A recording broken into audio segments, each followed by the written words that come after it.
Imagine it's 8:17 in the morning. You're driving to work, the fuel light comes on.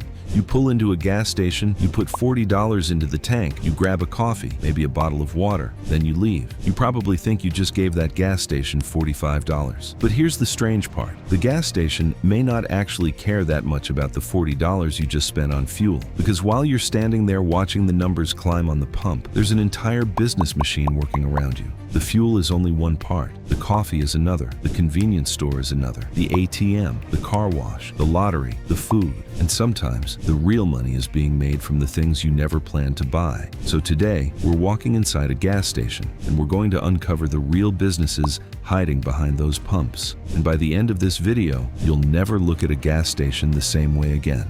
Let's start with the obvious one, fuel. You pull up, swipe your card, choose regular, and start filling your tank. This is what brings you through the door. But here's the important distinction. Revenue is not profit.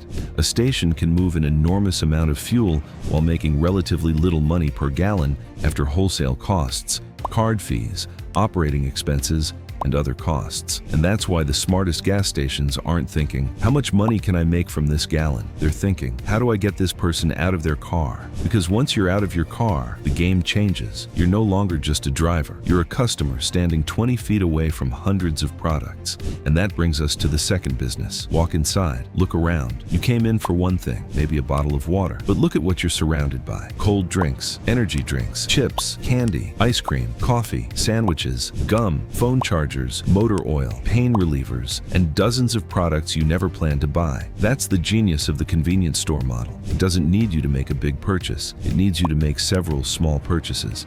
You came in for a $2 drink, then you see a $3 snack, then an energy drink, then maybe something for the kids. Suddenly, your $2 visit became $12. And here's where the gas station starts becoming something much more interesting, because the pump created the customer, but the store monetizes the customer. And that's only the beginning. Now look at the coffee machine. This might seem like a tiny part of the business, but think about the economics. You're selling a product that consists largely of water, coffee, milk, syrup, and a disposable cup, yet the customer may happily pay several dollars for it. And unlike fuel, you don't need to sell hundreds of gallons to make the sale. You need one customer. And coffee has another advantage. It creates a routine. Fuel might bring someone to the station once every week or two. Coffee can bring the same person back every morning. That changes everything, because the most valuable customer isn't necessarily the person who spends the most today.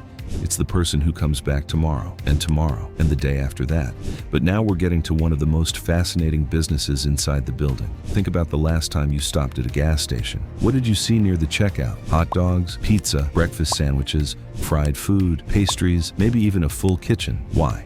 Because food changes the economics of the visit. Fuel is something you have to buy. Food is something you choose to buy. And choice creates opportunity. You're already there. You're already hungry. You're already reaching for your wallet. The gas station doesn't need to convince you to drive there specifically for lunch. It simply needs to make lunch available while you're already there. And that's an incredibly powerful business model. But there's another business sitting near the register that most people barely think about. Look at the lottery terminal. Millions of people walk into convenience stores every day, and some walk out with a lottery ticket. The interesting thing is that the store doesn't necessarily need the lottery ticket itself to be a massive profit generator. The ticket can be something much more valuable, a reason to enter the store. And once you're inside, you see everything else. A drink, a snack, coffee, food, maybe another impulse purchase. The lottery can function as another customer magnet. But there's something else that brings people through the door, even when they don't want to buy anything. You walk in, you need cash. There's an ATM. You don't care about the gas station's margins. You don't care about its inventory. You just need $40. You insert your card, and suddenly, the gas station has another opportunity to earn money from the same physical location. This is an important lesson. The building doesn't have to make money from only one activity. It can monetize fuel, food, drinks, coffee, lottery, ATMs, and dozens of other transactions. One location, multiple revenue streams. And now we're leaving the store, because outside, there's another business hiding in plain sight. Look beside the station. What do you see? A car wash. And this is where the business model gets really interesting. Think about the psychology. You already stopped for fuel. You're already at the location.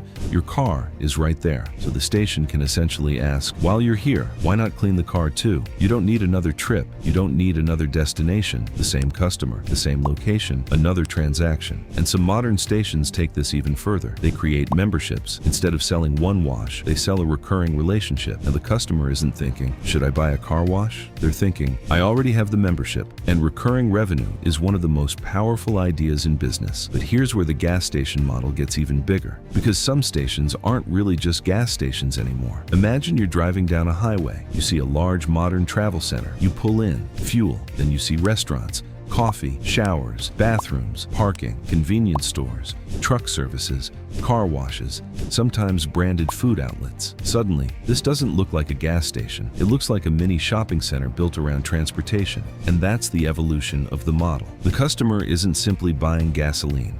They're buying convenience. And convenience is incredibly valuable. Because when you're traveling, time is worth money. You don't want to make 5 stops. You want one stop. Fuel, food, coffee, bathroom, cash, snacks, everything. One location, one transaction ecosystem. And now we can finally understand what a gas station really is. It's not just a place that sells gasoline. It's a customer acquisition machine. Think about the sequence. The fuel brings you in. The parking lot gets you close. The convenience store puts hundreds of products in front of you. The coffee creates habit. The food captures hunger. The lottery creates another reason to visit. The ATM monetizes convenience. The car wash monetizes the vehicle. And the best locations turn a single visit into multiple transactions. That's the secret. The gas station isn't selling you one thing. It's selling you convenience over and over and over again. Now imagine a station gets thousands of customers passing through every day. Not everyone buys everything.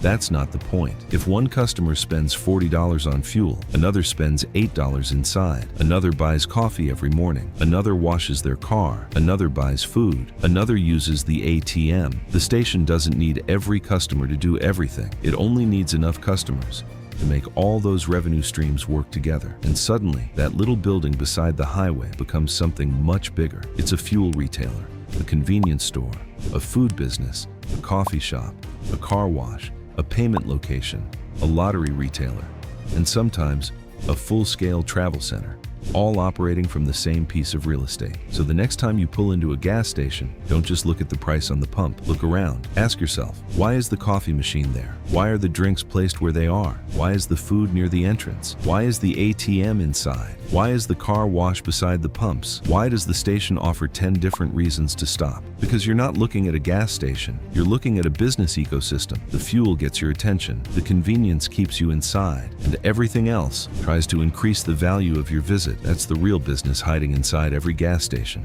And here's the crazy part. Gas stations aren't the only businesses built this way. There's another place you probably visit every month where the product you think you're buying isn't necessarily where the biggest business opportunity is. The bank. Because once you understand what banks are really selling, you may never look at your bank account the same way again. Subscribe to Marcus Capital, because next time we're walking inside a bank and we're going to find out where the real money is hiding.